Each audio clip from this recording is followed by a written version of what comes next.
And I remember one night I was there at like 2 or 3 a.m. working on something. And I remember Bob called me. He's like, why are you still in the office? I'm like, well, I'm trying to get this in a credit agreement done or whatever it was, some financing. And he said to me, he's like, Luke, character is forged in crisis. And that stuck with me. Like, Carl, people say things.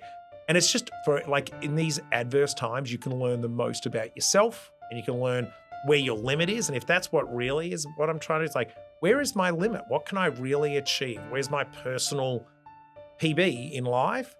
That's he sort of characters forged in Christ. I'm like, I'm gonna work this out. I'm gonna prove to you. I'm gonna prove to you what I can do. And that's probably like, I'm gonna prove to myself I can do this. And I think that's what we all do. We set objectives in life. I'm gonna prove to yourself of what you can do. Like there was this moment on a conference call that I can still remember it. And I still remember that moment. Like, I'm gonna show you. I'm gonna show you that I can work this out. And it was like, there were so many difficulties in that period of everyone's financial life and businesses. And this was mine. And it was like, I'm gonna work on this. I'm gonna work it out.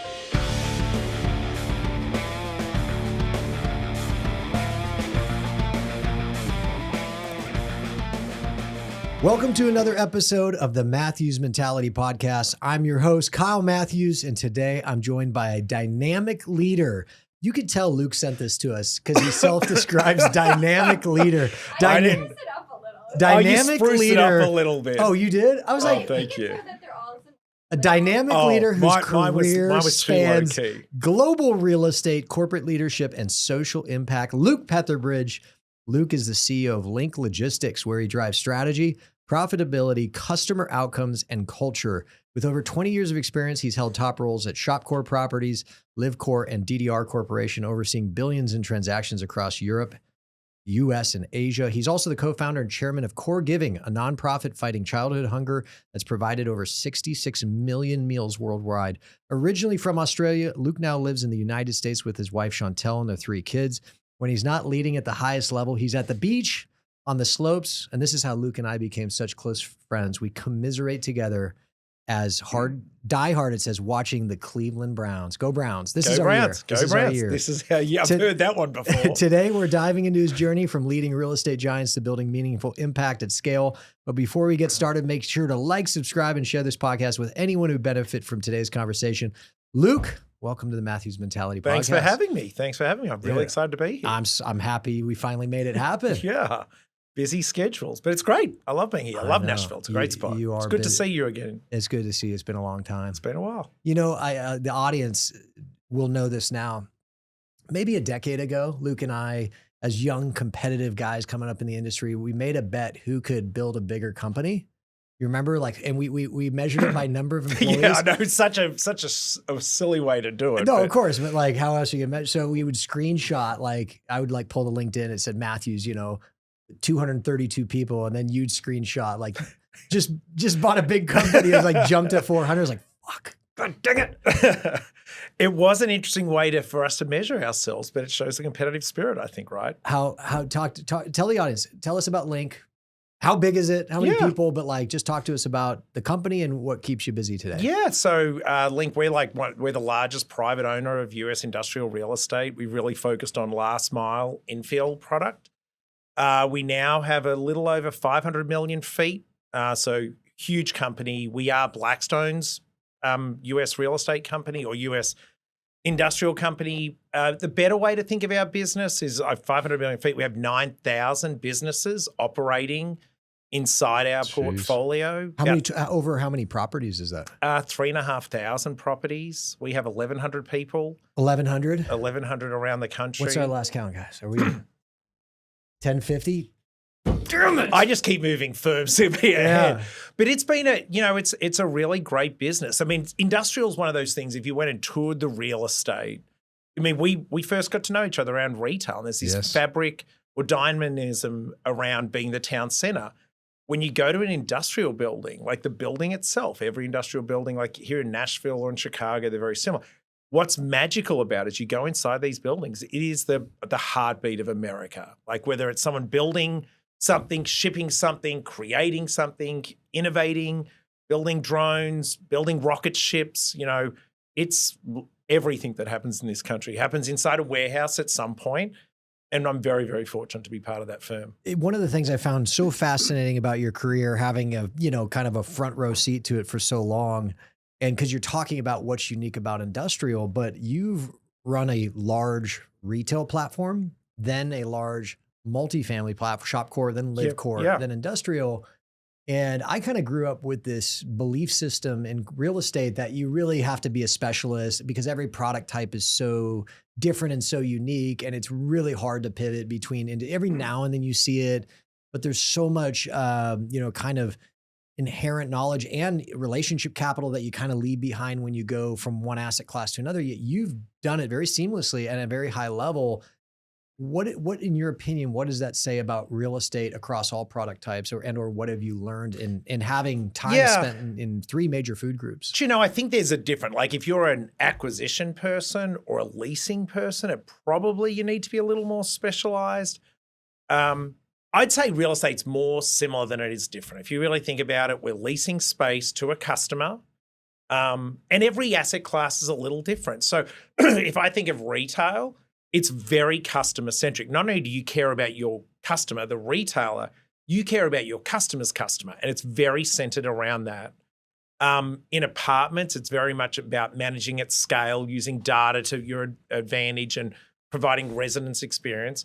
And then industrial, it's working with it. So you're using some of the elements like the customer centricity. We're weaving that into Link. The data centricity that multifamily has operated on for years, we're weaving that into Link.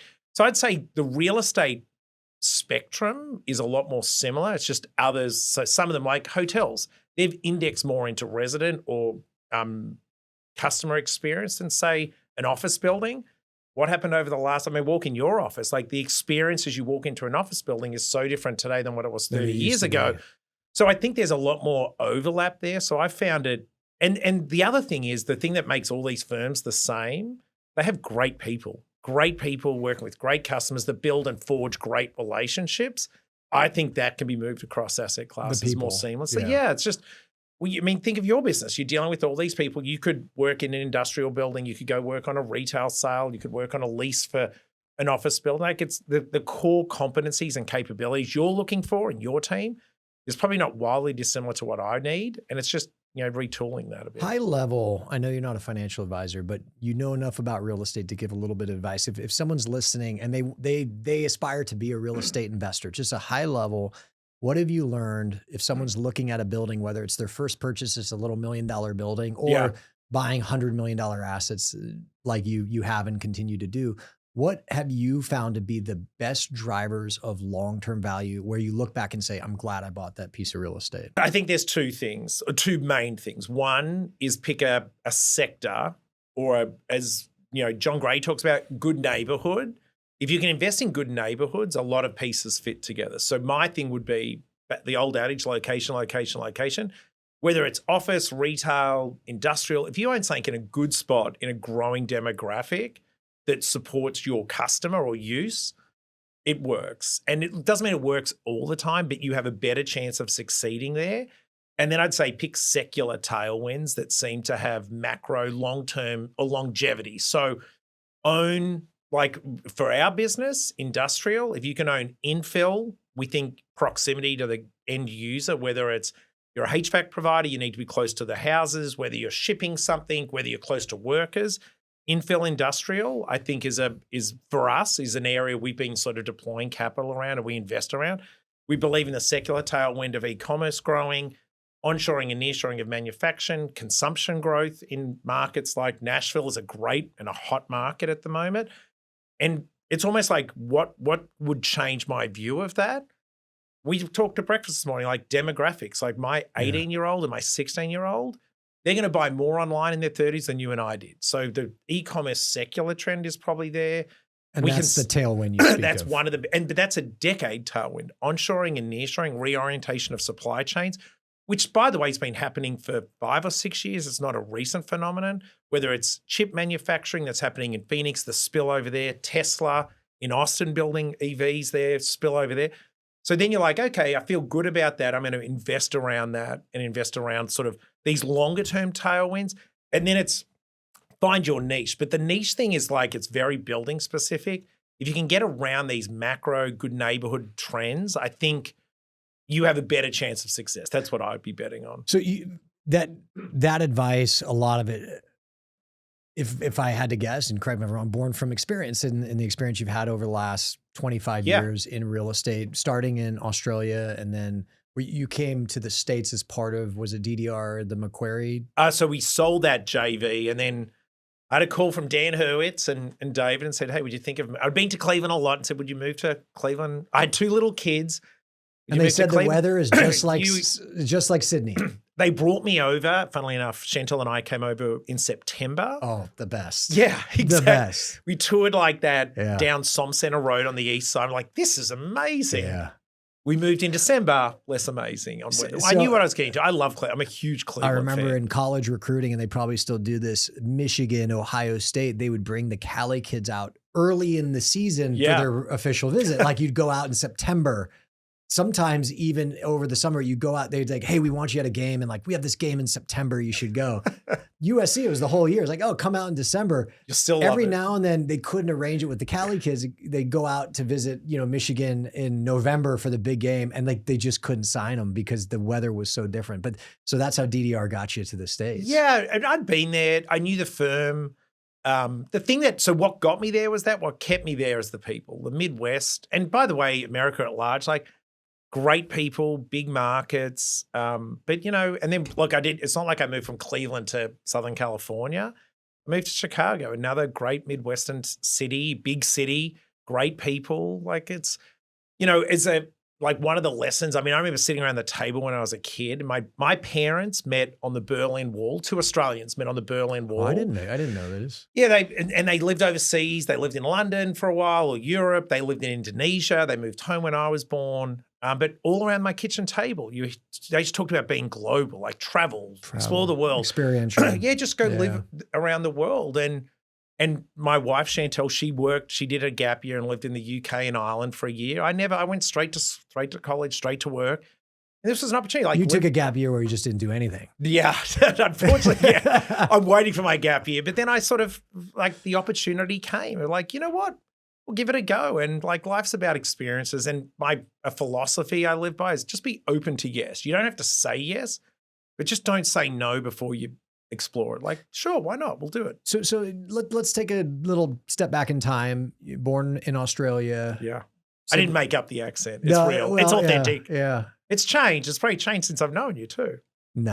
No, you see, this is I tell everyone, I said, Luke, like hard worker, smart guy, but like it's the accent. That's what you and I could say the same thing. And if I say it, they're like, okay. But if you say it, it's like, oh yeah, I mean, please don't share my secret. That's so born and raised in Australia. What'd your parents do? Dad was an accountant, built his own accounting firm. So I was around that all my life. My mum was a nurse. She used to work when I was a kid, worked night duty. So she was around during the week. But then when I'm the oldest of 3, when we all got to school, Mum started working for Dad's firm. So was the office manager. I love to ask this question of people sitting in the chair you're in, and I'm fascinated by the answers because they range. But I know you, and our industry knows you as a very hard worker, very intelligent, and all these driven guy. But were you always like that even as a kid? Like, were your parents like, oh, we always knew Luke was gonna, do all these things? Do you know, so academically, no. I think I was probably an okay student. I mean, I liked school. I liked playing rugby as a kid, playing sport with my friends. I was competitive. I didn't like to lose. I'm not saying I love to win. I just hated losing. Yeah. I think all my life when I played sport. But I wasn't a super driven academic student, whether it was at school or even at college. It wasn't until my second or third job, when I started working for really driven people, and there was cause and effect. You work really hard, you get promoted, you earn more money, it provides, and then that flywheel really happened. But I wouldn't have said, I think my parents would have said he was super competitive as an athlete, and not that I was a great athlete. I was pretty mediocre at sport.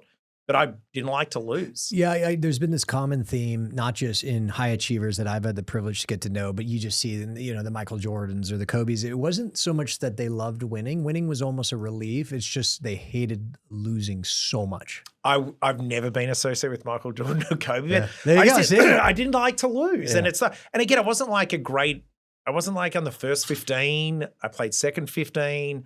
But I played a lot of sport. All my friends did. And even now, I really don't like to lose. I just don't like that feeling. And look, that doesn't mean you win all the time. I've lost a lot. But the things if you ask me to think of rugby's memories, I remember the ones where we got beaten pretty badly, not the ones where we beat at the last minute. Like that's not the ones I remember. Messed up, huh? Well, it's what sticks with me. But I've always, that's sort of been it. But I wouldn't have said my parents were like, Luke is this type A, uber driven, does his best at everything. I sort of enjoyed school, and I have great fond memories of where I grew up. I have great friends, like lifelong friends. High school are my best friends in life. And so competitive in sports, not liking to lose, but your kind of ambition and your drive, that just, it kicked on when you went to a company. Rubicon, yeah. I went. Rubicon. Yeah, so I went from high school straight to Macquarie University. And so I was one of those people, I think, looking back, if I took a gap year, I don't know if I would have gone back into structured college. What do you think you would have done? I don't know. It's really interesting, but I think my parents were probably sighed relief and said, look, yes, let's keep the education, get a degree. Keep you on track. Yeah, which was great. And I enjoyed college. And college in Australia is very different. You don't move away, you live at home. I worked at Bunnings, which is a Home Depot. I used to work at one of those stores on the weekend. So I drive a forklift around, and my friends were all like builders. Are there pictures of that? How do I get these pictures? Well, they didn't have phones with cameras, so there would be no pictures of that. But I used to work there. I'd consider myself a little handy. My friends are builders. Two of my best friends are builders. One's a commercial construction builder. One's a home builder. They would say he has no skills. I felt like I was pretty skilled compared to They put you in the garden center? Yeah, that's right. And then I went and worked at Rothschild, which was a big fund manager. I worked in a call center there to start with, and then started working on other things and working for like investor relations, and then went to Rubicon. Rubicon was like this baptism of fire. Like if I think of, some people want to do MBAs, this was kind of like my MBA moment. Living MBA. Yeah. I was 23. Rubicon was this small firm founded by a Rhodes Scholar. He was the youngest CEO of JP Morgan in Australia, and we had 3 little hedge funds, and it had probably 30 million, 40 million of assets under management. And in 5 years, it had 5 billion, like massive amount of growth. What did you learn? What were they doing, or what did you kind of see them doing that allowed them to outperform the market so well? We started in an office that was probably 3 times the size of this booth. We all sat in corners. Gordon, who was the founder, I was the first real employee. Last name Gecko? No. But he was in the corner, and then it was like 2 founders and me. And then, so I got to do everything. Collect the mail, get coffee, to underwrite investments, write prospectuses, raise capital. I got to do everything. And it was kind of this huge opportunity, but it was, Gordon, like what made them special? Like one, there was intellect. There's a lot of smart people. He was driven. He was that prototypical driven, like went to a great school, went to Sydney Uni, went to get a Rhodes Scholarship, youngest CEO of JP Morgan in Australia, or Chase, just whatever. Locked in. He was locked in. So working around, and if I was sort of like advising, anyway, but I think of advice, like whenever someone says, what advice would you give? I think, what would I tell Max or Lucy or Callum? Work around great people. Like if you think about all your life, like if you think of all the people that really influence you, they don't have to be your direct boss. It could be clients. Be around great people. Yeah. Gordon was just, he'd start emailing you at 4 a.m. and he'd finish at midnight. Yeah. And it's just, he was very driven, and we did so much. And normally when you, some of it's luck, like you make your own luck as well. But I joined and I got to do everything and then we got into real estate. We listed 3 companies, a US real estate company, a Japanese real estate company, and a European real estate company. So I wrote prospectuses. I worked with bankers. We, underwrote investments. I did capital hedging. I learned all and it's because we were this small business that got to flex at rapid speed. You had to wear a lot of hats. But you had to work. And there's there's a trade-off there. You know, I missed a lot of my friends' birthday parties. I'd come home at midnight on a Saturday, you know, pick up Chantel. Like Chantel and I are high school sweethearts, but you know, she would go to things and I'd meet her at home. Like there's a real trade-off to this, but you know, I probably didn't appreciate the lesson I was being taught at the time. Now I look back at it and say there's all these pieces of things I do now that I draw from that, and all through my career, honestly. I mean, there's a couple of things I want to unpack, but you started with inspired. I've said on this podcast, like sometimes the company I keep in terms of how I measure my satisfaction with that is I always want to be the least motivated person in the room, because if I'm surrounded by more or intelligent or accomplished, whatever it is, then I'll be like, just the way I'm wired and the way and I think the way a lot of people are wired is like when you surround yourself with people who are driven at a level, you know, or achieved at a level, whatever it is, it just inspires you. You're like, I got to do more for whatever reason, you know, I got to do more. I think that's right. And it just, it's probably, I mean, you're an actual athlete. It's like playing with great athletes. You want to play with better people, and what motivates you is like, what's my ceiling? Like, what can it's a personal thing. Like you say, how good am I really? And I want to test myself. And the only way you test yourself is be around better people that push you a little harder. And Gordon, it was like doing an MBA program. And I remember when I interviewed for the job, I had two opportunities. I had that one, and I had a job to work. So thinking of the path not traveled, to work for Coca-Cola. And it was like in the actuarial team, and they were just rolling out Coke Zero. And I think they were going to pay me like 10 grand a year more. And I remember going to my dad at the time. It was a weekend. I said, Dad, I think I'm going to take the Coke job. And I said, but here's why. So I did the work. I said, it's going to pay more. But they've got, and now every sort of pantry has a kitchen, but it had like free Coke. Like back in the early 2000s. You'd be like diabetic at this point. But it's all, or Gatorade or whatever. But it's like, there's all this free stuff. So I'm like, you know, I don't have to buy a drink at lunch and all. And I think my dad just sat there and like, oh my God, Luke, what are you doing? So he rightfully convinced me. He's like, you know, maybe pick the. Has he taken a victory lap? Like, well, he passed away when I was 30, but he didn't. I don't think he ever, my dad would never take the victory lap. He'd say, it's your victory lap, even though, but his guiding hand of like, don't think for the little bit of money you're going to earn more now, or for God's sake, don't pick it for the fridge. Like, maybe find the person that's going to push you and teach you. And maybe he saw something in me that I didn't see at the time, but pushed me in that direction, which was, life-changing, like life-changing. I can only imagine.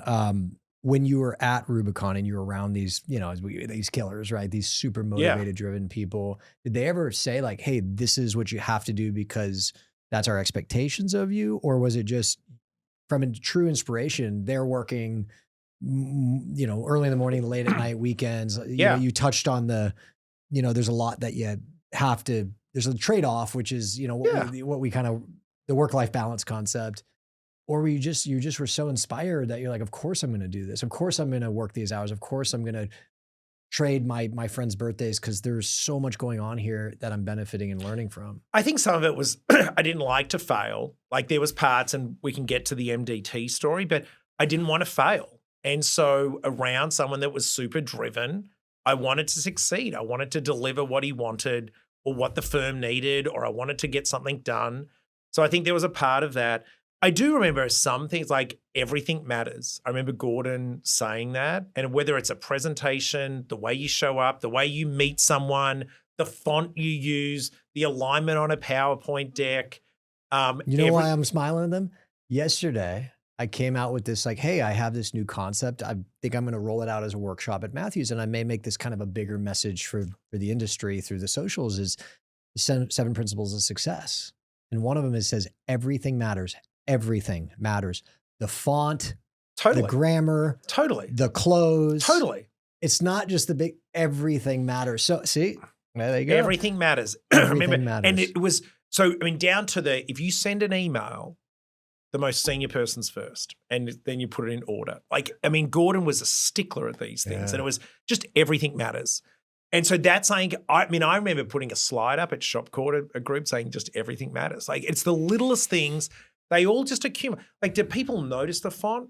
I'm not sure, but over time, maybe they do. It's just like all these little things. Everything matters was the first one. The other one was, don't wait for tomorrow to do something today. Like, don't wait for tomorrow to do something right now today. And I mean, I still remember doing, like, we'd do these capital raisings, like IPOs, and you'd sit in a meeting room on a Friday with all the bankers and lawyers would come in and they'd say, okay, we'll get it to you on Monday. And I remember Gordon would look at me and say, Luke, the day after Fridays, I'm like, it's Saturday. He's like, great, we'll have it on Saturday. Thank you. And it's not so much that you should work 7 days a week. It's just don't wait. Things change super quickly. I mean, we're in a world that things move really fast. People are probably saying, God, I wish I did this thing a little faster. I wish I got that deal closed. I wish I got that financing closed. Just don't wait for tomorrow to do something. If you have, that's hustle and attention to detail. That was the two things. Then, like, if you have that, it's sort of, that's what drove the firm. Yeah, we have saying at Matthews, it's like, see you at the office Saturday, or if Saturday's still a work day. It's like Saturday, you could work. There's actually not rules against it. No, that's right. It just depends on what you want your life to look like. That's right. And I think there's sort of like, there's probably parts of me, maybe it was over-indexed that way, but you could say, well, would I have this career or this life or where I'm at or success? There's probably balance. And look, I think in any point in life, you sort of transition over balance and you go one way and then you come back. I think the lesson I probably should have heeded a bit more in my 20s, and I think it's wisdom, it's age, just be more self-aware to say, okay, do I really want to be doing this and be intentional? It could be, absolutely, I'm really into it. I'm going to focus on this for the next 8 months or whatever it is and do it, not just at the end say, oh, I wasn't being thoughtful. I think that has taken a little bit more time for me to be a bit more thoughtful about it and just be more self-aware of the decisions you're making. Let's talk about that, because you had said, hey, there was a lot that I had to trade off working at Rubicon, and really, I know more than most as it relates to your career and how hard you've worked, but like the trade-offs, hey, I wasn't able to get to my friend's birthday party. What was the driver? At some point you were at the office and you're like, hey, are you going to Joe's birthday tonight? And dozens, hundreds of these decisions probably have come up in your life. And for a period of time, certainly in your 20s, the answer was like, no, I'm going to focus here. What was your motivation? Like, what was motivating you to sacrifice something that I'm sure you wanted to do? Yeah. Like, it's always fun to go to a friend's house. And I think a lot of people would say it was, to earn money or whatever. Yeah. I think it was just don't fail. Like I look back at my time. Fear of failure. It's like, I'm going to make this successful. And so I went from Rubicon to Macquarie and I became the CEO of Macquarie DDR. So that was a joint venture. And I took that job 2 weeks before.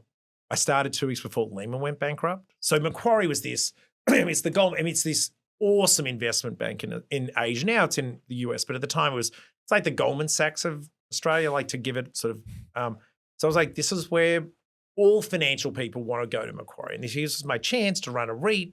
It was a small REIT, it's a few $1 billion with a US exposure. Well, this would be awesome. And the role I went to was like, we're going to grow this thing to, we're now going to try to save it. It went into like financial distress, over-levered, like a lot of companies. We had a JV partner in DDR, which were great people in Cleveland. That'll get my Cleveland story. But I mean, I didn't build it. I stepped in and this thing started falling apart, like at rapid speed. I mean, we all remember, and that was a test of adversity. I remember talking to a friend who was a sell-side analyst, and they're like, why are you doing this? Why don't you just say, I didn't build it, not my problem, I'm going to move on? And I still distinctly remember this conversation. I'm like, I'm going to prove the sell side wrong that I can save this thing. And it was just, there was this, it wasn't, I mean, I didn't become lucratively wealthy doing this. I was, working out a business that I didn't create in the worst possible time. And look, was there times during that I questioned, I'm like, why am I doing this? Like I'm working crazy hours for a company that's like, it's sort of in massive distress. But, we eventually worked it out. We sold it. I mean, there was equity left. We didn't go bankrupt. We worked it out. And funnily enough, it sort of was another deal later on in my career. But it was really this opportunity, just like, I'm going to prove you wrong. I'm going to prove to you I can do this. And it was more the fear of failure. I didn't want it to fail on my watch. Even though if it had failed, I think everyone's like, Luke, this was not your making. It wasn't your, but I'm like, I'm going to get this done. And I spent 3 or 4 years working out this REIT. 3 years working out this REIT in the worst possible time. And I remember a board member, we had an external board. The board member was the dean of Stanford Business. I mean, incredible board they selected for this.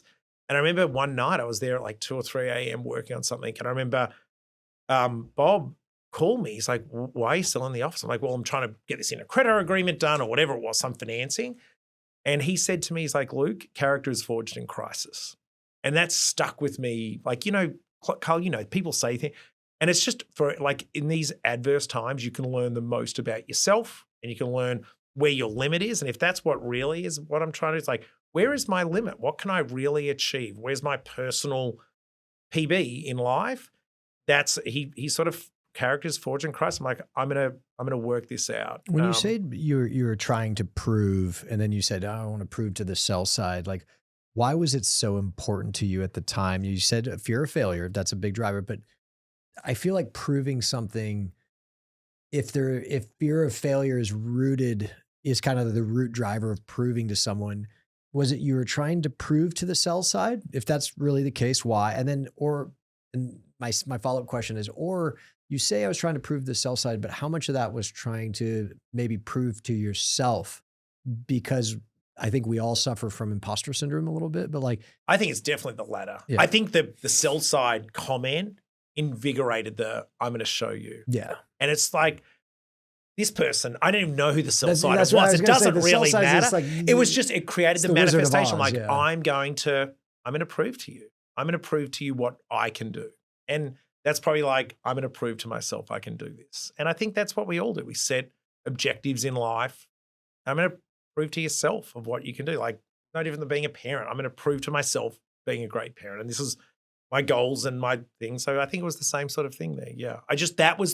There was this moment on a conference call that I can still remember it. And I still remember that moment. I'm like, I'm going to show you. I'm going to show you that I can work this out. And it was like, there were so many difficulties in that period of everyone's financial life and businesses. And this was mine. And it was like, I'm going to work on this. I'm going to work it out.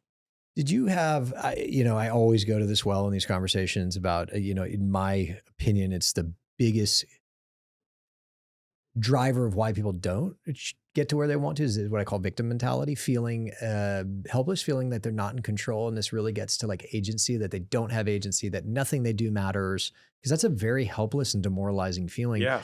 To have accepted this unique job and opportunity, but 2 weeks before Lehman and the crisis and the meltdown, were there moments where you found yourself slipping towards or actually in like victim, like, this is unfair. This is such bad timing. Why is this happening to me? And if you did, how did you work yourself through that?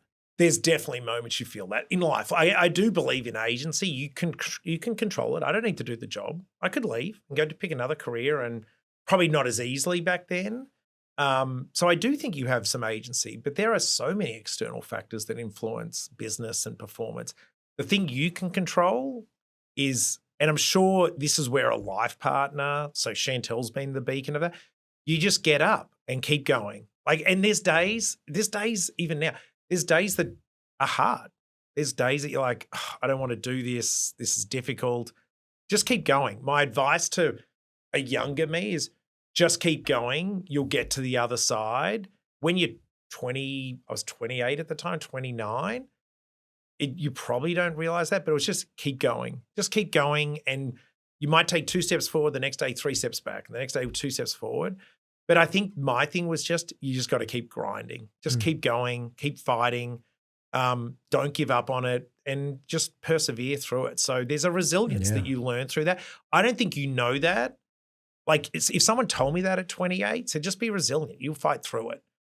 You don't really know what resilience is until you actually have to put it to work. Yeah, you're looking for more specific, practical. No, tell me a skill I need. And you're like, just be resilient. Like, no, So my skill would be just keep getting up. Yeah. Just keep getting up. Yeah. Like, how different would that be than your USC football career? There's probably days you're like, I don't want to do this anymore. It's just turn up to practice. Yeah, day 1 through the last. Just turn up. Just keep going. Just keep showing Just keep up. going and just keep going. And, it's anything in life, there's adversity. Just keep going. Yeah, we talk about, the concept of deep water, the blue of Matthews is, there's a, in the fight game, there's a reference like, oh, he's going to, like, in MMA, most fights are 3 rounds, but the championship rounds are 4 and 5, and they call it like deep water because like you're just exhausted.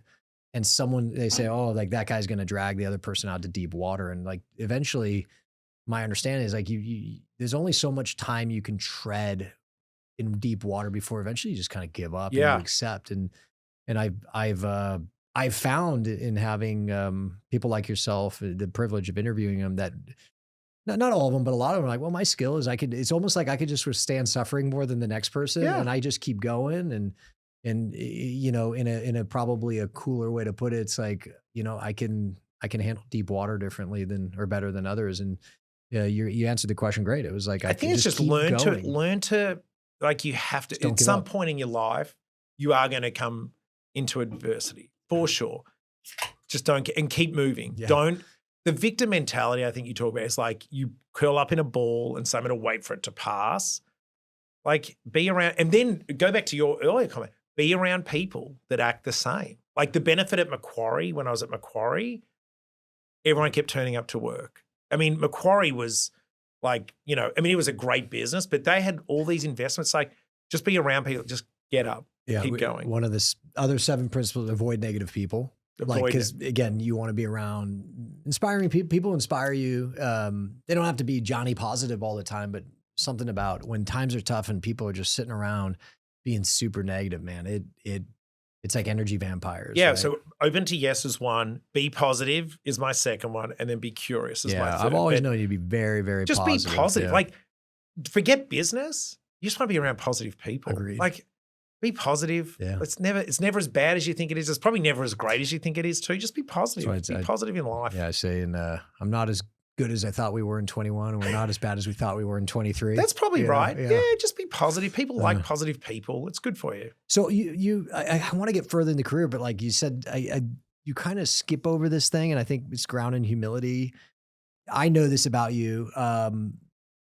Good student, you know, you went to a good college. It wasn't this. I went to college. You went to college. Macquarie's okay, a good so college. Again, I'm not, no judgment. I only got to USC because of the football thing. But good student in college? Like I was okay. Yeah, I did enough. I don't know how much of this is humility or you were like no. Magna cum laude. No. I was okay. So I was okay. My question is, okay, I was definitely not that. You're a solid student, but again, you're not lighting the world on fire. You get this opportunity at Rubicon where you're jack of all trades, kind of utility guy, but you're learning. And then the way you tell a story, you're just like, oh, and then I was the CEO of this really big thing that everybody loved. I'm like, wait, how does that happen? How did you earn that opportunity? What is it that you think they saw in you? Because people listening are like, Luke, tell me how to get to the top. And you got to the top at a young age, but you, in the American equivalent, you weren't the valedictorian of Harvard Business School, right? Yes, that was not me. A polite way to put it. Me neither. So no judgment. I think this is why we get along. Like, we feel like we're both imposters. Like, look at all these smart people. Yeah. And then we'll kick their ass. But what happened there? I think it was, so I said Rubicon was like an MBA for me. I got to learn from exceptionally bright people. I didn't probably value at the moment. I would say, I was talking to someone yesterday, in your 20s, if you think you earn X 100,000 a year, like pick a number, try to disproportionately allocate more of that in non-cash comp to learning. And so I wasn't earning a lot of money at Rubicon. I mean, it was fine, but I was learning wealth of experience. And that was the compensation. But at the time, I probably didn't value it the way I do now. So if I went back and spoke to 23, Luke, and my dad, this is where I think wisdom comes with age. It's really hard to be a wise 23-year-old. I think that's where Dad said, Coke will be great. You're going to learn a lot more here. Go and see if you can keep up. And then I got to... So the 5 years, and I'll tell you exactly, I can remember my interview at Macquarie, but I got to do all these things. I got to learn all this stuff. I got to learn everything matters. So writing prospectuses, marking up documents, the way I managed things, the way I raised money, like all these little things, they just polished me, probably sanded me first, then polished me, but really learned these great lessons that have now withstood for a long period in my life.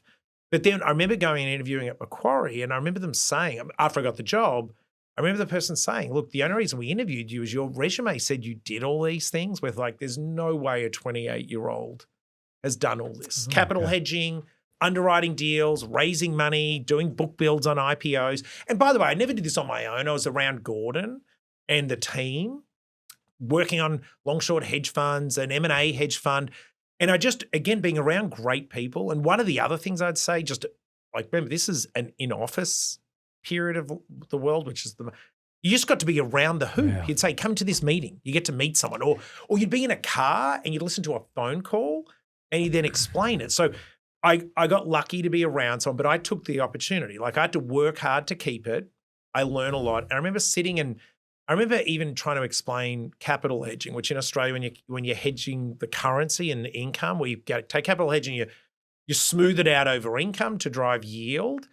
And I remember drawing it on the board. And I think they're just like, oh, you actually know all these things. It's like, yeah, because I got to do it all. I got to do all these many hats.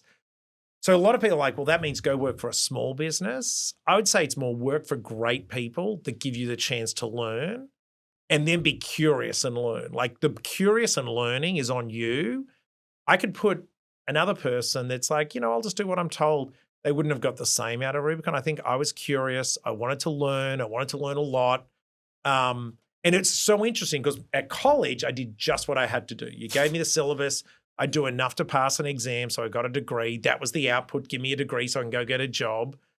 At Rubicon, it was more, I want to learn all these things that I'll apply. And what I have is now applied that over time. So it was tangible. Like, we're implementing a lot of these things over time. And that's the resume spoke to them, but they almost like that. And then when they interviewed you or called Gordon's like, no, he really did these things. They didn't call Gordon. I don't think Gordon would have been welcoming of me leaving. Oh, but yeah, they sort of interviewed me and we talked about it and this is what I've done. And then they're like, okay, you have done all these things. It's like working it's the person that sat around you in the first 5 years of Matthews probably learned disproportionately more, or had more opportunity to learn. I shouldn't say learned more, had a bigger opportunity than the next 10, because it just, as firms get bigger, you get laned, where I had no lane. The lane was the firm. I did everything. Yeah. I got to work on everything. You touched on something. So it's still a very big topic, probably more so, maybe a little less so, than a year or two ago, but return to office. And if someone like me or you says, oh no, you should return to office. They're going to be like, well, you say that because it's the benefits the company, which I don't want to speak for you, but I'm a huge believer in terms of benefit to the company, the people in the office, right? Regardless of industry.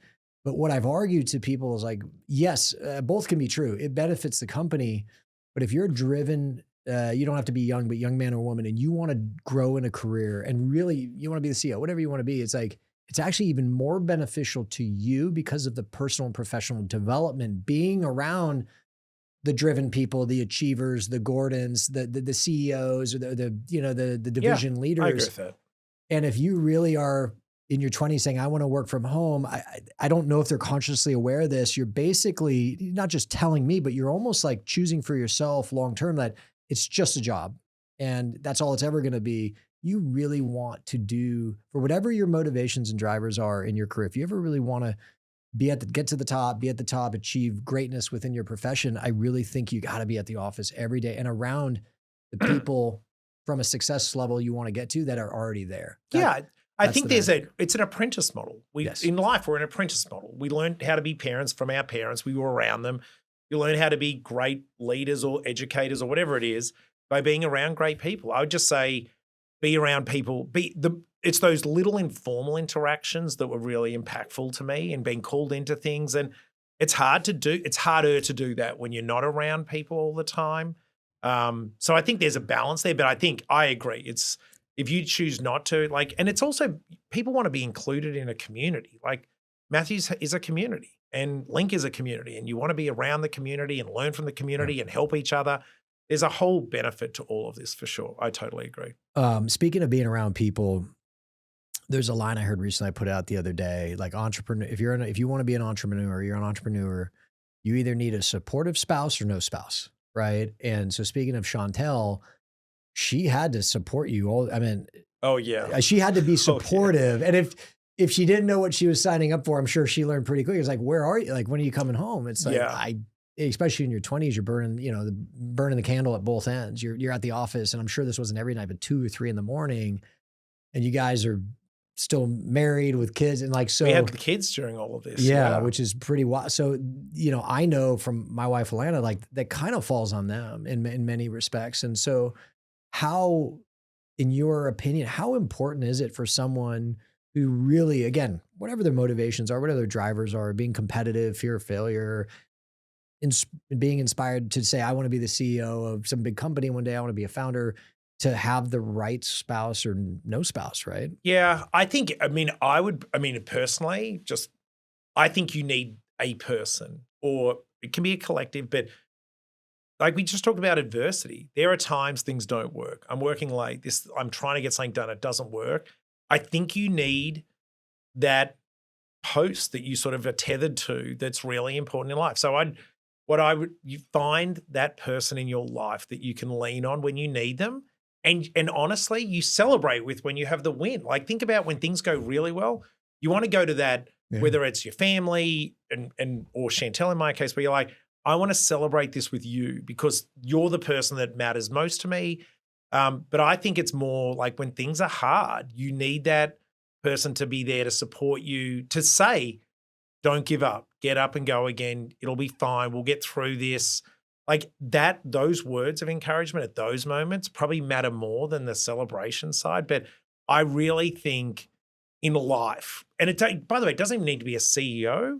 Like, think about anything. You have adversity in your life. You need, I think, having that person that you can be partnered with, or it could be some friends. It doesn't have to be a spouse, but I think it's really, really important to have, that in your life. Well, she's got great judgment because when she met you in high school, you were not impressive. I was not. Buy low, sell high. Let's just hope she doesn't. Let's hope she isn't selling yet. My wife always says that because when she met me, I was like a failed athlete wearing sweats around campus, and I remember my wife and I were at dinner one of our first dates. She goes, "So, like, what are you going to do after college?" Like, I haven't given it thought. I was graduating in 3 months. I was like, I haven't given it thought. Chantel is the more impressive version of our relationship. I've been very lucky in that sense. Speaking of hard, all right, and adversity, you said your dad passed when you were 13? No, 30. 30. Okay. Yeah. But even then, it sounds like 2 weeks before I moved to the US. Wow. Yeah, we were moving. He died of cancer, but he was sick, but we just, he was like, you should do this, would be great. And then, okay. Unfortunately. I was going to say, but that must have been, you're like, okay, your dad sounds like you're very close, influential in your life. Certainly a good decision maker. Great decision maker. No Built Coca-Cola. a great business, great leader. Yeah, learned a lot from him. No Coca-Cola. But how did you, how did you overcome that in the sense, like, I'm sure, especially losing your father, I'm kind of making an assumption here. It almost would be a time where you kind of fall back into your family. Certainly, to support your mom, and that's a real, but you said, I'm going. It's interesting. Maybe it's like fate plays a lot of parts. If I was trying to make that decision a year later, maybe I wouldn't have said yes. Maybe I would have said, I don't want to leave. Like, we'd already made the decision. We'd committed to leave. And then, the one thing that happens when you move away from home, it's probably not wildly dissimilar when you move away. You sort of create your own family core. I think we were 4 at the time. We then had Callum, our youngest, 6 months into our journey in the US, and we became this little core 5. Not that we didn't love my family in Australia, and Chantel's a part of a bigger family, still incredibly important to us, but we sort of really locked in around ourselves. And my dad's legacy lives through me and through my kids and through my brother and sister and family and friends. Like, he influenced a lot of who I am and how I act. And, he was a great man, and, no different than, I know your dad's alive, but there's the wisdom he imparts on you doesn't need to be around you every day. You act away because of he and your mum, what they've created over a very long period. And then other people like Alana and your family sort of mold you. And I've just probably molded myself a little bit more around my family for the last 15 years. But it's never easy losing a parent, not particularly when he was only in his 60s. It's not a great time.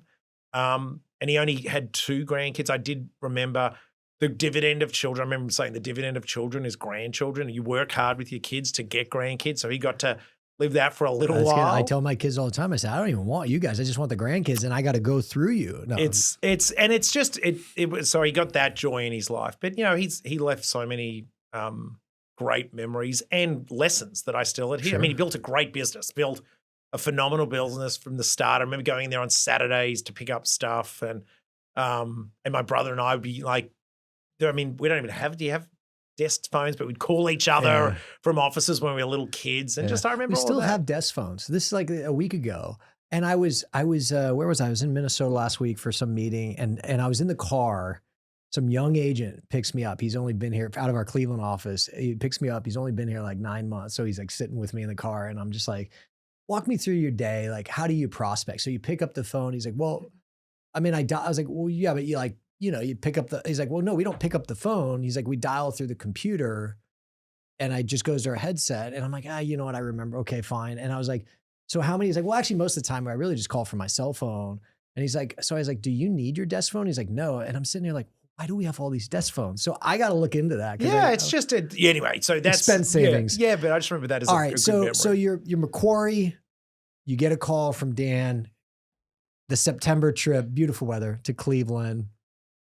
I mean, that's a big move. It's a huge move. And you said earlier, don't.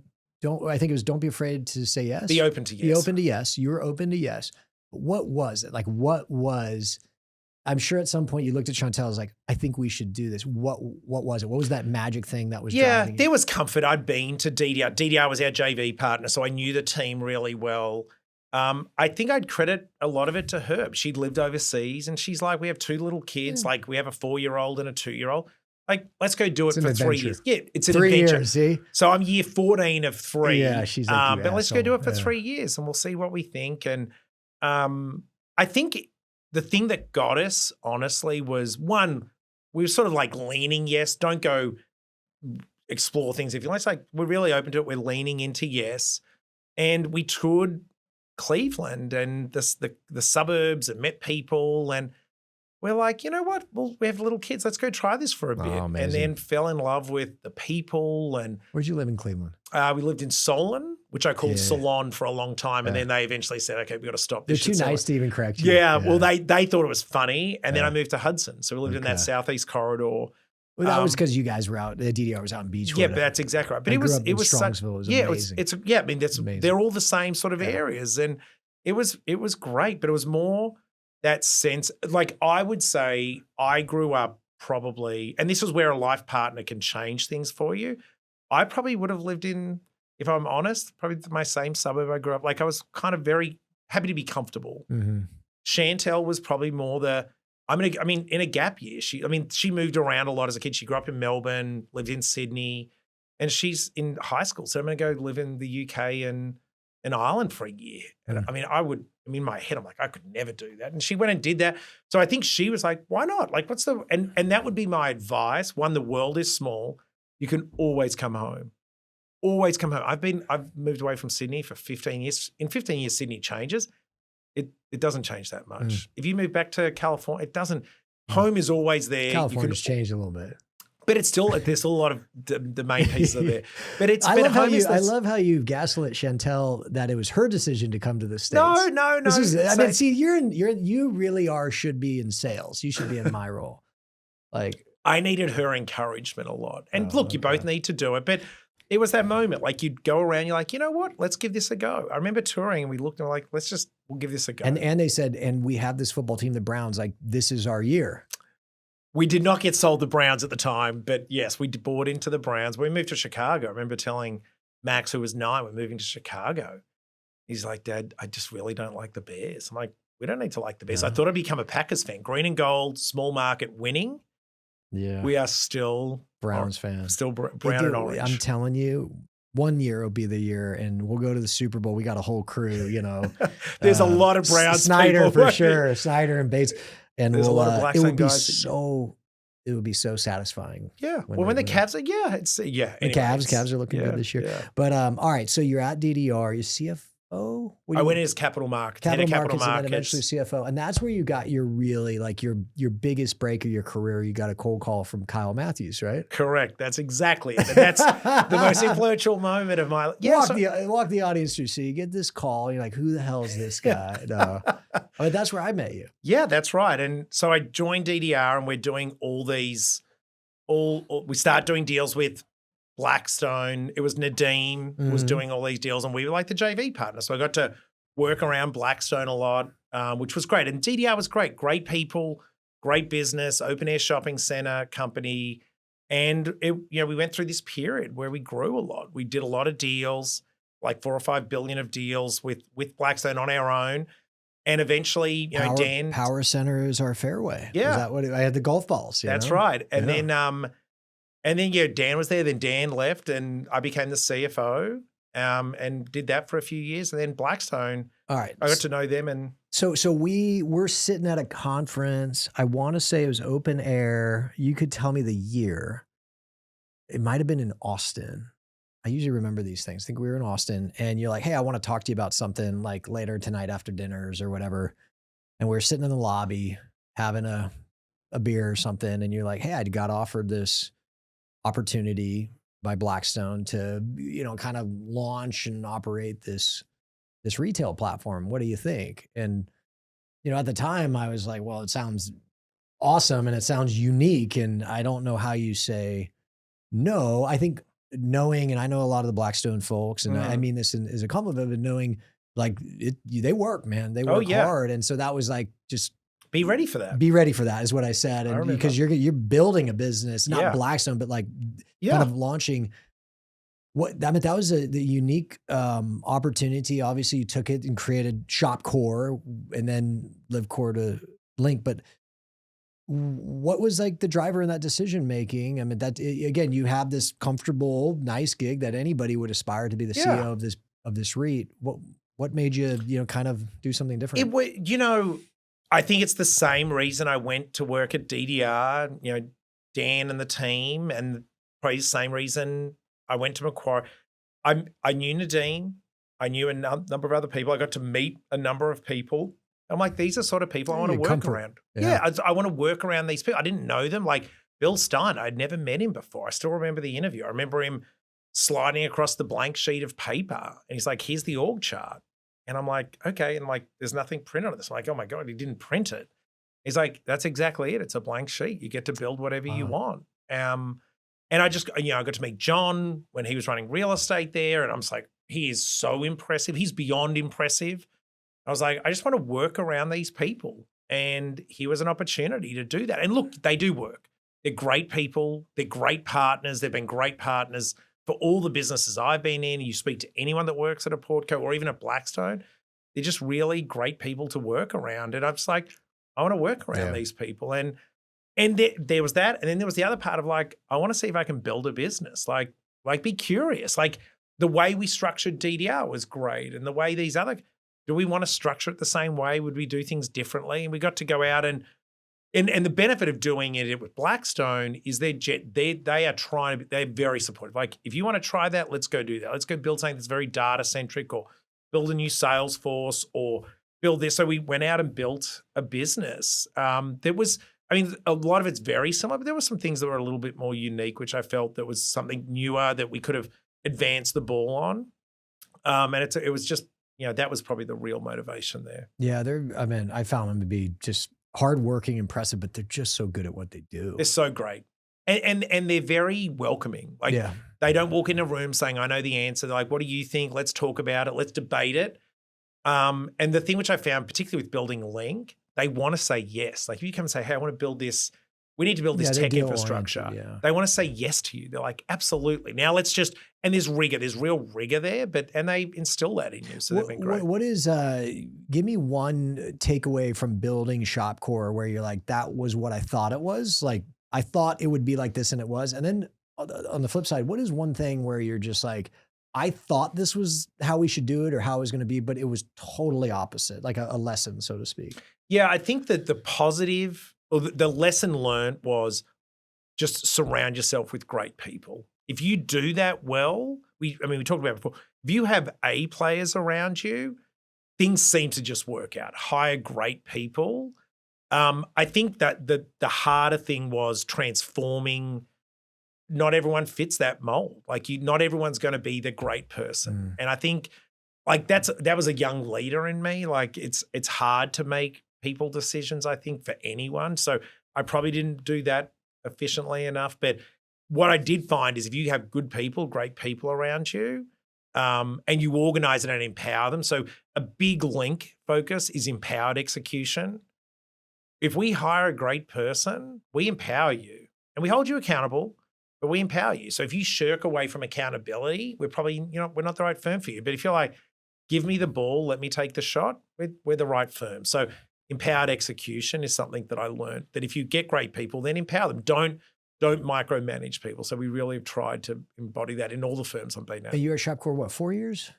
Yeah, four or 5 and then years. You went to LivCor. What was the driver, the reason there? Just size and scale? Yeah, new asset class. Blackstone asked. Hard to say no to the owner. But they said... It's kind of like, hey, you don't have to say yes, but if you don't, it's like, okay, yeah. This is awkward. but it was like an opportunity. And they're like, we have this company that was really more asset gathering, and Ralph had built a great asset accumulation. And then they were starting to be more core and owning assets for longer. We want someone to come in and build the enterprise. So I went to LivCor. I was only there a short time. We built an enterprise there. And now it's morphed. I mean, when I left, it was 80,000 apartments. I think it's significantly larger now. So they've taken the ball and moved it even further. But it was really then organizing a firm, like organizational design, how you in a bigger firm, you can't have one person wearing many hats. You've got to sort of deviate. Is apartments more widgetized? It's a commodity, for sure, compared to retail. So if you think of retail, your neighbor matters. If I was selling you the space next to a Whole Food, it's way different than selling you a space next to, a Bed Bath & Beyond, obviously. But in apartments, your neighbor, in theory, doesn't matter. So it's a commodity.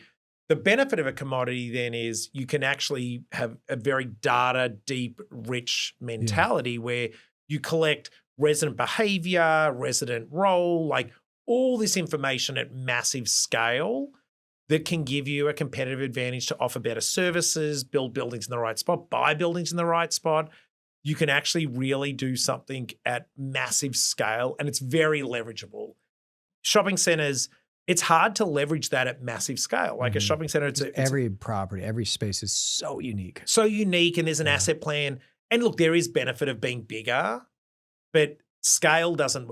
Where apartments, if you love Nashville apartments and you have the money, own Nashville apartments and own a lot of them, and you lean in. But then you manage it at massive scale. So I learned managing with data and scale versus in retail was a lot more granular asset level decision making. And what about Link? Same story, Blackstone asked, or like what was it just a bigger opportunity? I think, it was a similar thing, Blackstone again. And they said, look, and LivCor, I was not done there. Like I started things. And then at Link, it was just like they had assembled this huge set of businesses. And Nick was the president and he came with Gramercy, but they'd merged 3 companies together. And they just said, we would love, you to come. You've shown us that you can build great organizations and step in. And my lesson there was that, building out a customer-centric organization. Brokers are incredibly important, but let's get to know the customer. Do we know Walmart and Amazon? Let's do that. And then build data. We are one of the richest sources of industrial data in the country now, just because we touch so much. Let's use that as a competitive advantage that we can then say to a customer, we see more, we know more, let us do more for you. Yeah, you talk about what's going on in the world right now. It's April, late April, the trade wars and the economy and this dominating the headlines, and the amount of industrial space you're the landlords in, and ultimately what's going on the ground with the tenants. You have insights into the economy that. And imagine if I could harness above and beyond just real estate. Yeah, imagine if I could say to our property manager, so we internalize property management, I went and said, go ask all our customers how they're feeling about the world right now. And did that regularly. You don't do that, but every time. But imagine having that feed and then having an owner like Blackstone that says, because having an owner that wants this and believes in it and says, I really will invest around the data capabilities and the warehouse and all that stuff you're doing, you really need the owner to believe in it, because it takes time. It takes 4 or 5. We've built Link in 5 years. It takes time and effort, and you have to wait for things to. And they've been a great patient partner as we've built this thing out. So, but those lessons are like, the data thing in apartments, which is well trodden. Go to Greystar; they know more about, resident behavior. We could do that. It's a commodity. And then the customer experience concept from ShopCore, I'm like, let's treat our customers better. We can really do a great job. So when JLL or Matthews brings a customer into a Link building, Link's going to look after you. They're going to be a good partner to you. and they're going to help you grow your business because that's our goal. Our goal is to grow the companies that are inside our businesses through real estate and other solutions so they lease more space, hopefully with us, but we really are sort of the engine of the US GDP flows through our buildings. You had touched on in your 20s, amongst many motivations, like, kind of fear of failure and, fast forward 15, 20 years, like what's your primary driver today? I wonder if it's changed that much. Now I think there's an element of you want to build resilient firms and people that go off and do great things, both hopefully at Link or elsewhere. Like I get a lot of pleasure watching colleagues or friends that have worked with and for me go off and do great things. I still don't think I've finished though. I still think Link, that we've accomplished a lot, but there's so much more we can do. Like there is so much more, whether it's inside our business to be better, with our customers to be better. There is a huge opportunity with inside our sector. And that would probably come to the third thing, which I mentioned, be open to yes, be positive, be curious. Like, why can't we reinvent what we do? Why do we do it the same way? I'm not saying the same way is not the right way, but let's be curious to be better at this. And I think a lot of the things we've done are different and unique. And because of our scale, we have an unfair advantage to do it. And we lean in on that. So once you get comfortable with that, you're like, oh, and once you start doing them and successfully, like, oh, there's more of these things I could start doing. So I think there's this huge opportunity as a platform and with our owner to do this over time. So I still think there's that opportunity to like, what's the art of the possible right now at Link? So you said, be curious. And then, I was thinking about why are you why? Because you're sitting there saying, well, why are we doing like this? Or why can't we do this? Or why can't we reimagine or re-envision how this is done? And it's like the why are you whying? And you touched on success, and I use the football analogy, the end zone. How do you define the end zone for Luke Petherbridge? How do you define success so that when you get there, you'll say, okay, I satisfied what it was I was looking to achieve. Now, what I found is many times when you get there, you'll just reset the goalpost. But I was going to say, I'm always at the 10-yard line. I know. But I never get in there. At today, when you woke up today, what does success look like for you in Link? And when you get there, you can choose to say, you know what, I'm still on the 10-yard line, but how do you define success today?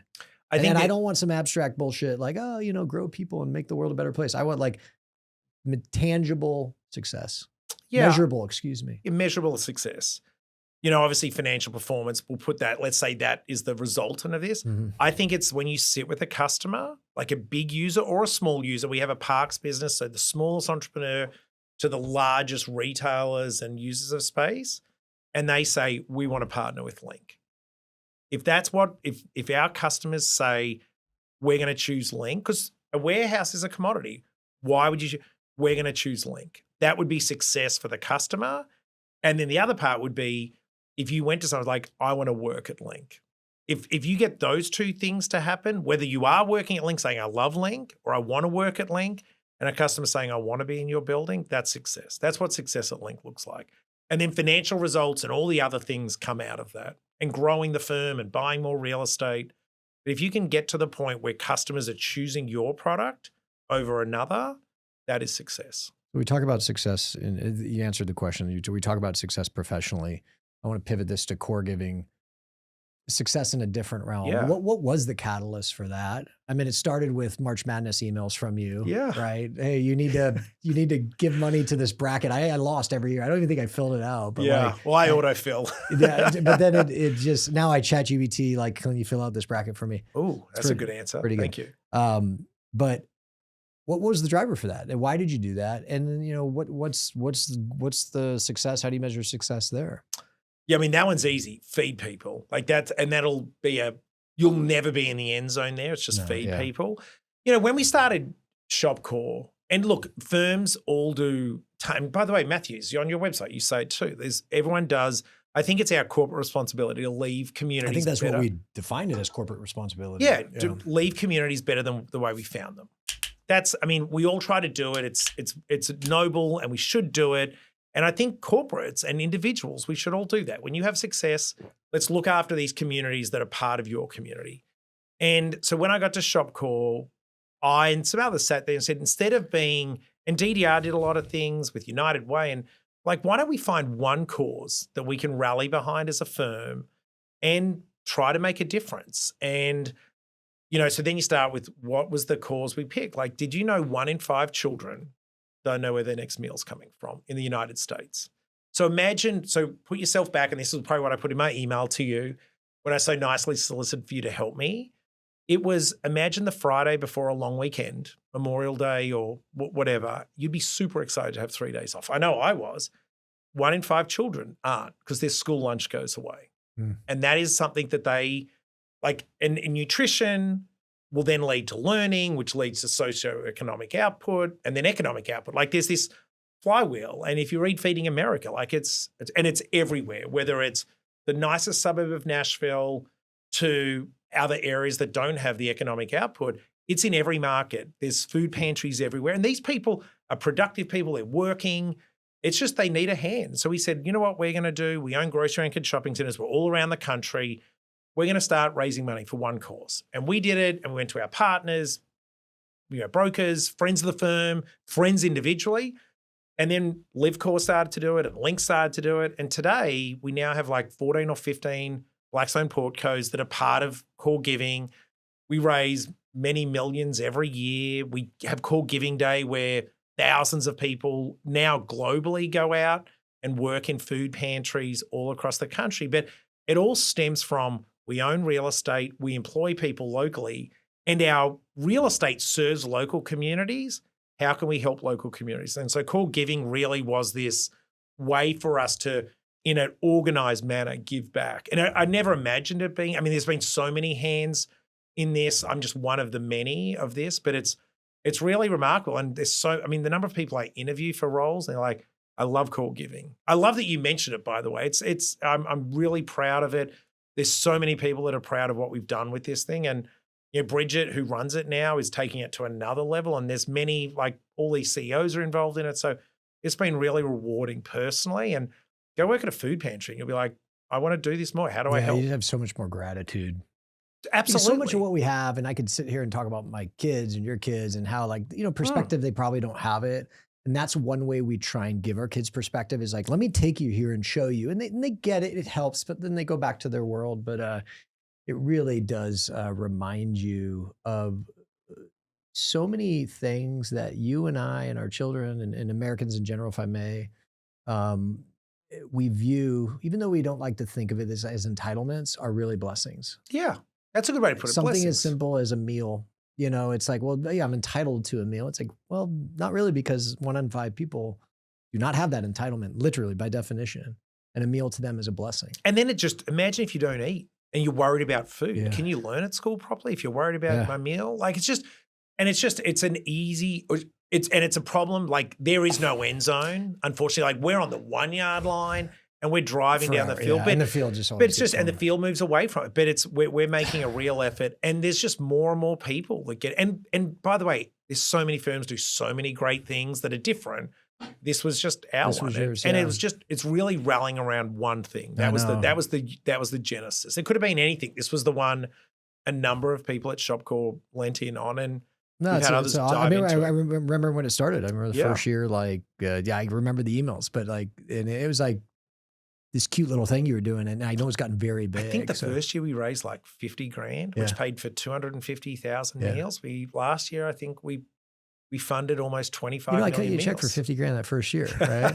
And you said, Kyle, we've raised like 15 million, and you got to get bigger. I know, I know what you're making to a degree. And the thing I would say, which I've been, like, you talk about blessing, it's like people like you and other partners of our firms, from lawyers to brokers to customers to vendors, like the number of people and employees, like colleagues at my firm or other firms, it's been, that's what keeps it going. It's not me. It's not my email to you. It's all these people that are saying, we want to give back, and we're gonna sort of call and email people and give our time and effort. And CoreGiving Day is one of my favorite days of the year. It's like, and I work with other Portco people and all around the country, and it's really great. It's been very fulfilling. It's one of those things that give you great fulfillment. Well, this is something, in my humble opinion, you've done with your life that is awesome, and you wouldn't change a thing. just kind of pivoting back because, we're kind of getting to the end here. Looking back in your career where you've had so much success, and I know you and I have known each other a long time. I know that you define success even from a mountaintop so much higher than where you are today. Most people look at where you are and what you've done as like, are you kidding me? I know how driven you are, but what is something looking back in a professional sense you would do differently? It's not starting CoreGiving is what I'm saying. That was great. But like you've done so well, but I got to assume there's something looking back, you're like, you know what? I would do this differently that maybe the audience could learn from. I think there's not an individual because everything, like I'd say, I wish I didn't have the GFC. I wish I didn't do the GFC, but I learned from that. I was going to say, I think that's one of the best. Yeah. That created windows for your and I's generation. Totally. I think if I could look at it again, so then it's like, what would I say to my 21-year-old self? That's actually the question I wrote down. Like, what would you say to your, but I reframed it. But yes, yeah. I had 22, but yeah. I think every difficulty is a great learning opportunity. Embrace that. Like, I don't think I think I learned from it. I don't think I embraced it. I probably was unhappy about the difficulty but if you sort of walk in saying, this is a difficult, like you just mentioned it, imagine the difficult situation, like you're in, go in and say, I'm going to learn more. I'm going to learn so much in the next 2 years because the world's hard. I'm going to actually lean in even more. I probably could have had a better mindset during that versus I'm just going to grind through it, but I'd lean in a little bit more of that. And then I think, something took a long time in my life, like just be self-aware, like just always calibrate yourself and say, and I was never a person that said, I'm going to do New Year's resolutions and write them out. But there's probably a point it could be your birthday, just say, here's what I've achieved in the last year. Here's what I'd like to do. I want to read more. Then go do it.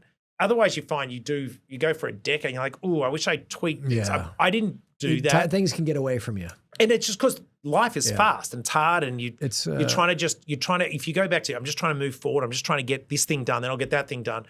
It's always good just to sort of calibrate where you are and where you want to be. And you could be like, I'm exactly where I want to be. Using the football analogy, imagine, a football season and let's say 10 years is 10 games, but imagine them playing 10 games sequentially in a row on the same day, putting aside the physical pain of it with no quarters and no halftimes.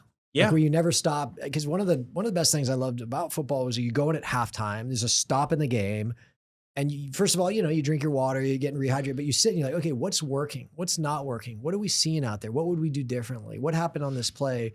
It's actually a great lesson for business. You kind of have these moments to stop and recalibrate. You also have a room. Like you have a coach, say that's a partner, or you have friends. Yes. Like you constantly calibrate. I probably could have done a little bit more of that. And I played like 10 straight games in a row. But imagine so let's use my Coca-Cola Rubicon. My dad was the counter. Like, it's like, imagine in the hardest times, there was someone that said, you're going to learn it. Or it was Bob Joss, who was on my board, said, character is forged in crisis. You're going to learn a lot. In the next 3 years, you're going to learn a decade's worth. And I remember sitting there going, okay, I'm going to drive through this a bit more. I think that would be the thing of like, surround yourself with great people that can give you advice and wisdom, because in your 20s, you probably don't have a lot of it. It's just hard because wisdom comes with experience. It's hard to get that. One of the last questions I'll hit you with is you have 3 kids. We touched on Chantel and her support, but is part of looking back, recalibrating, do you feel like, man, maybe earlier on, I wish I had more work, as much as we kind of laugh about the work-life balance concept, is like, man, I really wish, or is that something that came later? I remember a conversation you and I had 4 or 5 years ago, right around COVID. You said, one of the blessings was it kind of forced me home, and now I'm in this routine, like take them to school and all that. And I've talked to a lot of people. It's like, Kyle, I'd like to be a CEO, but I don't want to have to not see my kids, right? And I know you and I both have worked very hard, and there are probably periods of life where we didn't see them as much. But is that something that you would do differently? I think so. Max is about to go to Auburn. Lucy is a junior. She's about to be a senior. I'm probably a little more sentimental at the moment because I'm like, oh my goodness, this has all happened. Like, I remember when you have kids, little kids, everyone says to you, it goes so fast. Chantel's phrase was, the days are long, the years are short, which is exactly right. It flies by. I sound like some old person, which I am, by the way. Of course, do you wish you could have more time with family? It's just, it evolves and morphs. And I was talking to another person recently who's like, your relationship's different. But Do I wish I had more? Of course, you want to do that. But here's a tangible thing when you're 23: get the red eye home. Get the red eye home. Don't wait the next morning. Minutes matter. And we've all caught red eye. Be home in the morning, even if it's 15 minutes where they have breakfast and you drive them to school. Yeah. If I believe that matters to them over their lifetime, like over 20 years of driving or 15 years driving to school, it matters. I'll tell you what, it matters to me. The discussions I get to have with Callum every morning, or when I was taking Max and Lucy to school, driving them down to Hudson from Solon every day, like they're memories that I remember. I'm sure that, and just get that red eye home, have one less dinner if you don't need it, like just get home. And I think that would be a tactical thing that I wish I said to myself at 25. Like over the next 15 years, this is all going to whiz by. Just get home. And then in my 30s and early 40s, I got home. And then COVID was the big adjustment. Like, that was a big one. Oh my goodness, look at all this thing. Like, do you need to be in the office at 8 o'clock on a Friday? Probably not. Get home and cook a grill. No, same with me. COVID reset, and also technology. I think that's a huge difference. Like, it could be so. I mean, my work is almost just my phone at this point. Exactly. I mean, I had a BlackBerry. Like, you didn't have access. So it's you have the BlackBerry on the hip. I had that. I didn't have it on my hip. Oh, I had it on my hip. The blinking. It was like, dude. It was like I was like a gunslinger. Yeah. Like, whoosh, you know, click, click, click. But it's sort of like, I think that is, and then if you're always recalibrating every year where you want to be, you would pick that up and say, I want to be home more. So what I'm going to do is I'm not going to. I only go away 2 nights a week. Like I don't do a 3-night trip. And you try to, and look, it's easier when you get older, you can control it. But I'm telling you, if you look back at any 30-year-old that travels for work, I'm willing to bet you could find 20 nights away. Do you really need to stay that extra night? Just get the red eye home. Or you take the Blackstone jet, just say, so you don't have to wait for a commercial. All right. So you've grown up in business, you've led teams and then divisions and then companies and, kind of ostensibly founding a company and ShopCore and running a big existing company. What is one consistent theme you've seen in people, whether it was people ahead of you, like, Gordon or whatever, or people that you hired 5 years ago and from a career sense are behind you, but they're just flying up the ranks, so to speak. What is one consistent characteristic or trait that you've seen that on average, everybody who's doing very well has? I think they're curious and accountable. I'll give you 2. They're curious in the sense they want to innovate and push and try things, but they're accountable. Like they want to be empowered. Like great people say, just give me the ball. Like think of a great football player, a great basketball player. Like I want to take the shot. Give me the ball. And so they naturally afraid of missing, right? Beg pardon? They're not afraid. They're not afraid of missing, but they like be curious. They want to learn and test themselves and the firm and what we do. And they're like, hold me accountable. And if you get those 2 things, then it marries up with my empowered execution. Empower them. You can't say not curious and not accountable, but what is a consistent theme or trait in people who don't get where they want to go, who haven't achieved success in your organizations? And if they sat down and said, Luke, why did I not get this promotion? Why did I not earn this opportunity? What has been the consistent reason why? They've just been comfortable. Yeah. Like it's probably they've just been comfortable. They're like, I'm comfortable. But I would then say to them, but being comfortable, there's all these other benefits you've got. Like you've had all these other things. You weren't reading, Harvard Business Review on a Saturday morning. You were in the yard doing so, whatever. Like on a walk in the park. Yeah. There's benefits to both. Yeah. Like I don't think there's one. It's just a trade-off. That's all it is. You get something for something and you give up something to have something else. That's all. It's just trading off pieces of life. And but I think people just are comfortable, and that's great. I'm not against it, but the people that by the way, I'd say if you look at all the people that you've interviewed, they would be curious on what can I do to hold myself and test myself in that, and they're definitely accountable. Like you're accountable. You're accountable to yourself, to people that work for you, to your family, to you're the shareholder, but you're accountable. Like you hold yourself to account and you hold yourself to a high bar. And if you hold yourself to I believe you set the highest bar for yourself. No one else will do that for you. Hold yourself to whatever level you want to be accountable I generally never try and compliment you or give you any credit whatsoever, but I use your line all the time. I do appreciate that. I use your line all the time, and I have publicly credited you for this. I said, one of my good friends, Luke Petherbridge, said a line, it stuck with me. And it was, wow. The culture of a company is the shadow of the CEO. Yep, shadow of a leader. Shadow leader. Yeah. So you're, by the way, the culture of now, if you took that from someone else, you got to let me know, because I've been giving you credit all these years. I'm trying to think where I got it from. I think about it all the time.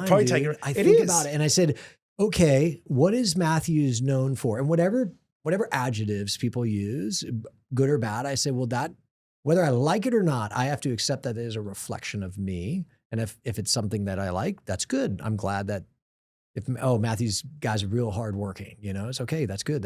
If that means that somehow, some way I come across, or if they're this or that, it's like, oof, I got to work on that. And I think about that all the time. And I don't know where you got that line or that theory from, but it's very effective. And so, but I think it's like they all know.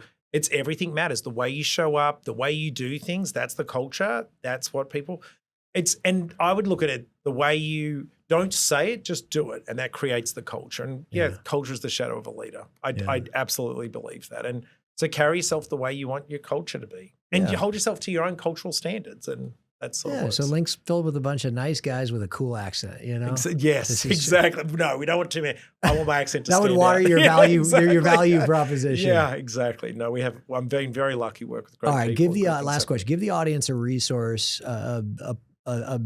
somewhere they could look to learn, educate themselves. Maybe something that's helped you in your career. Could be a book, could be a class, something that has made a difference for you. Something, some sort of self-improvement professionally, personally, that has made an impact on you and that they could look into. Yeah. There's great biographies, whether it's Shoe Dog, I think teaches you humility. Shoe Dog's great. I think it shows, they move their own office, like they're growing and they move their own office. Good to Great is a great book. It's like, find great people, let great people do great things has been a philosophy of mine. I've sort of really read that. And then I think just read. Like, it doesn't matter what you read, you just absorb. Like, even CNBC every day, read that, or read the Wall Street Journal. Mm-hmm. And this probably goes back to I'm not a structured learner. I just you just absorb things. And I think inside firms take on, like, if they give you chances to learn, like, hey, we'd love you to do this development program with Korn Ferries. Like, yeah, let me do that, and then don't feel like it's a chore. Lean into it and say, I want to do a 360 and I want to do a DISC assessment and I want to do the Hogan assessment. And what does that tell me about myself? Like, lean in on those things, which I probably could have done a better job of throughout my life. But now I get to sit and watch this and watch people absorb career coaching. Yeah. It's like, lean into that. So they're the two books that really stood out to me, is like just way, and they probably spoke to me, like the humility of the way Bill Knight grew. Nike is kind of incredible. Yeah, it's a great book. Shoot, I just gave it to my 14-year-old. So it's a great book. I gave him a book. I said, top to bottom, left to right, group of words is a sentence. You should try reading. Here you go. Because like nowadays they just want to watch videos. Yeah. Oh, I love reading. I love reading. Well, all right. Success achieved at Link one day. What are you going to be doing 15, 20 years from now? It's a long way. I don't write. I don't do planning. We've always talked about you being my analyst, and that opportunity still exists. Well, I need to work a little harder. It feels like, I don't know. It's when you have a view of like, be open to yes, like, who knows? Like, I'd go back 5 years ago, 10 years ago when we first met. Did I think I'd be working for one of the largest industrial real estate companies in the country? No. Even 5 years ago, I wouldn't have said that. No, we talked about you were going to have some sort of exit, and then we were going to tour Australia. I'm still waiting for this. Like, we just need interest rates to come back down. But it's, I don't know. Look, who knows? We'll see. I'm totally open. It's just, we'll let the word, but I've got a lot to do where I'm at. We're going to Australia. I look forward to it. Drink some beer. I look forward to it. All right. I can't thank you enough for coming to town. Thank you. You inspire me to be a better version. I'm not going to let you beat me. However we measure success, I'm going to kick your Australian ass. We've competed at one thing. Do you remember what this is? The tomahawk steak. Okay. And guess what? I won for America. We bet won for America. It was like nations. Yes, it was Australia versus United States. 4 kilo steak. A 4 kilo steak. Oh, we bet each other who could eat more steak at Mastro's in Scottsdale. And I kicked your ass. I wasn't super willing to do it. I just like, sure. Yeah, I baited him into it. It turns out I'll finally admit I hadn't eaten all day, so like I was prepping for this. But no, it was great. No, I've really enjoyed watching you and trying to, No, likewise. be alongside for as much of the journey. Be around great people inspire you to do great things. And congratulations on all your success thus far. Thank you. But I know you very well, and I know that you've set a very high bar, and you're working towards that. And so I'm excited to see when you get there, and you'll just reset the goalposts and celebrate in the trip to Australia, because I'm really looking forward to this. Look forward to it, mate. All right, brother. Cheers, pal. Yeah, you Thanks. too.